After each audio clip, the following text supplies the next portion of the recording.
But compromise is too... it's both ways to me. And I don't think two people can be submissive. There's submission, and then there's compromise, in my opinion. Yeah. I don't know any I man feel like that you're wants to thinking submit. you're thinking of the word as if it's leadership. Like only one of us can be the leader, or the head of the household. Well, But, like, can only one of you be the head of the household? I don't think there is a head of the household. Like I think that's mistranslated as well. Like I think that that's a whole other thing. But like, Well, no, I want to hear it because okay, I'll get out my notes. When God, when that verse in the Bible, Ephesians 5, talks about man being the head of the household, that word head actually wasn't leader. The original context, the original language was source, like the head of a river.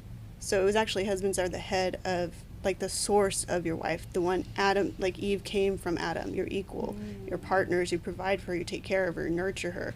And people have taken that to mean like, nope, I'm the leader, you do what I say, boss. I'm the boss. Yeah, and that wasn't the original way it was supposed to come across.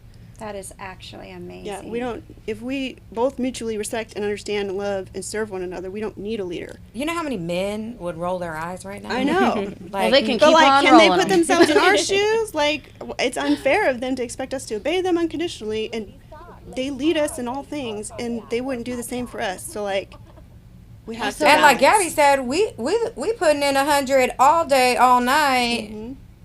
A lot of times they're not. I don't know where that sense of entitlement came from. I don't know if that's like hardwired into men. I don't know if that's the way that you're raised. Yeah, I it's don't know cultural. where that necessarily came from. Well, I think historically, women were groomed, and I know like this conversation is open to all types of partnerships, but I think historically, women are groomed to be quiet, to be kind, smile, don't You're be too loud, aggressive, don't be yeah. too loud, don't be too much.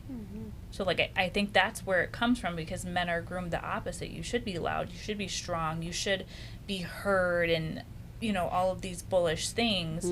So that's where I think it comes from. They're groomed to be that way, and then when a woman shows up that way, it's like off-putting. Or it's like, you shouldn't be that way, or you shouldn't have such strong opinions, or be so loud, or be so aggressive. Why are you so masculine? Nikki, you have mentioned like a totally separate culture, right?